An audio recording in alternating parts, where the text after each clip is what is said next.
Bonjour à tous. Cette fois-ci, je vais vous présenter les points cruciaux qui vous permettront de mieux comprendre les étapes nécessaires à la construction d'une piscine de 8 mètres par 4 mètres. Il y aura plusieurs parties, car bien entendu, il y a beaucoup de choses à dire. Bonne vidéo.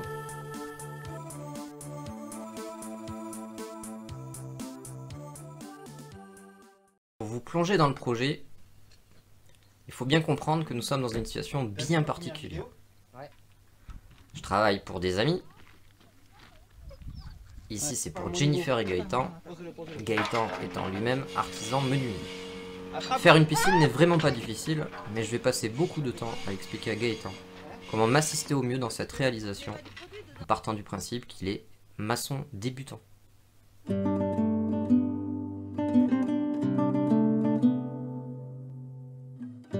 Bon, le projet. Comme dans toute construction dans le bâtiment, la première étape, outre la conception des plans, reste comme toujours l'implantation de l'ouvrage. Ici, une simple piscine de 8 mètres par 4 mètres. Particularité de l'ouvrage, la piscine sera réalisée en béton pour recevoir un liner, plusieurs marches, 2 skimmers miroirs, un volet roulant posé sur le fil d'eau et pour finir, accolé à l'ouvrage le local technique, c'est ce qu'on appelle le pool house de 3 mètres par 4 mètres. La piscine fera 1,50 m de hauteur en arras de mur fini et difficulté non négligeable, son orientation. Par rapport à la terrasse de la maison, elle ne sera pas alignée mais inclinée à 45 degrés. Ça va vraiment pas simplifier la tâche.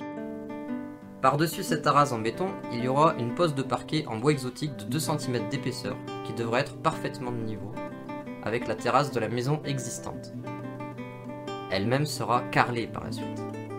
Bref, j'ai vraiment la pression, il faut vraiment pas se rater sur les niveaux, vous allez voir c'est pas aussi facile que ça en a l'air, parce que là pour le coup on m'a corsé la difficulté.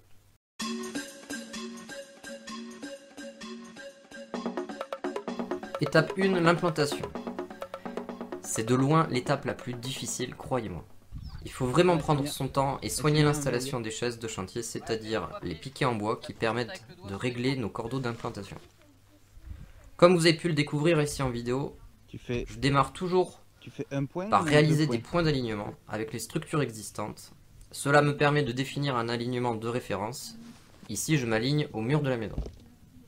J'ai vérifié que l'éclairage était bon, on peut donc démarrer l'implantation de la piscine. Avec ces deux axes, on va pouvoir déterminer notre point de référence géométrique, l'angle du poteau de la terrasse. Depuis ce point, nous pouvons reporter sur les deux axes une longueur de 8 mètres que l'on prendra soin de tracer sur nos 2 premiers cordeaux avec un marqueur noir. On peut alors déterminer notre angle de 45 degrés en reportant depuis ces 2 points la même longueur sur un nouveau cordeau de référence piqueté provisoirement pour faire correspondre les 2 arcs de 8 mètres. On obtient désormais notre véritable axe de référence. Il va conditionner absolument toute la suite des opérations. On reporte notre longueur indiquée sur le plan de 4 mètres depuis l'angle de la terrasse, en y ajoutant un petit coup de marqueur sur le cordeau. Désormais, il faut mesurer la différence entre ce point et notre alignement provisoire. On reporte cette même longueur de chaque côté, ce qui nous donne une parallèle, et avec le laser, je m'assure de prendre mon point de niveau 0 sur le bas de la baie vitrée de la terrasse de la maison, ce niveau qui correspond au point le plus haut de l'ensemble du projet. Pour info, la race de ma piscine sera à 5 cm de ce point. J'ai tenu compte de plus 2 cm de pente, ainsi que de l'épaisseur du bois de la terrasse, plus 1 cm pour la marge. On peut désormais piqueter définitivement nos premières chaises d'implantation. Ce sont simplement des chevrons taillés en biseau, hein. On ne s'est pas embêté. L'installation des chaises est cruciale car les pieds doivent être au moins enfoncés d'1 tiers de la hauteur pour éviter de branler dans tous les sens lorsque l'on tendra les cordeaux. Ces 2 premières chaises nous donnent notre premier mur intérieur de longueur de piscine. Reste à reporter sa parallèle à 4 mètres correspondant à la largeur intérieure.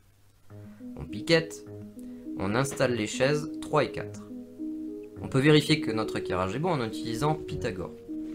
On mesure 6 mètres par 8 mètres et on doit tomber sur 10 mètres de diagonale.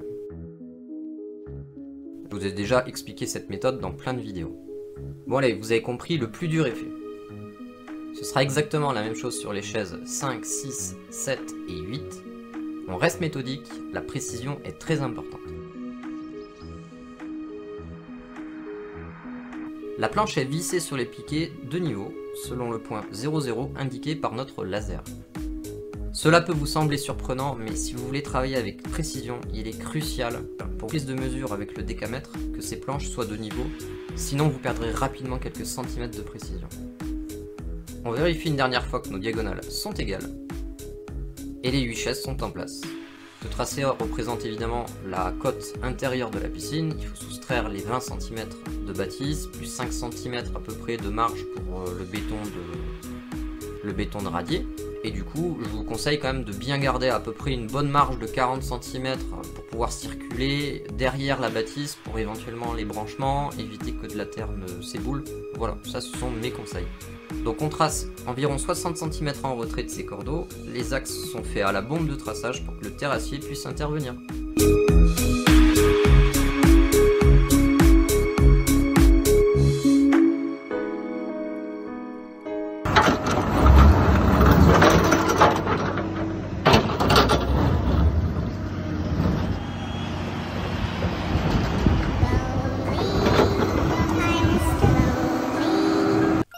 Oui, bon bah là, vous l'avez compris, c'est pas bien fou.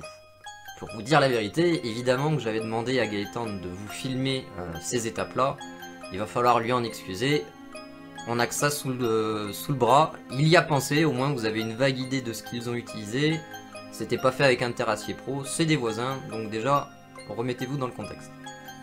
Pour résumer, il faut tout simplement creuser et faire bien attention de respecter la cote indiquée.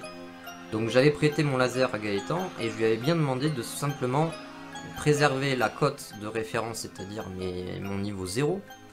Et depuis cette cote de référence 0, je lui avais demandé de descendre le laser à moins 1m75. 1m75, c'est tout simplement le fond de fouille de terrassement pour la piscine, étant donné que la piscine fera à peu près 1m50 de hauteur entre la rase et le bas du béton. Donc voilà. Ce sont tous les raisonnements, vous soustrayez à peu près 20-25 de radier, c'est votre cote de terrassement, vos réservations. Pour la partie pool house, je lui ai demandé de respecter moins 2,45 m afin de pouvoir rentrer dans ce local sans avoir à se baisser.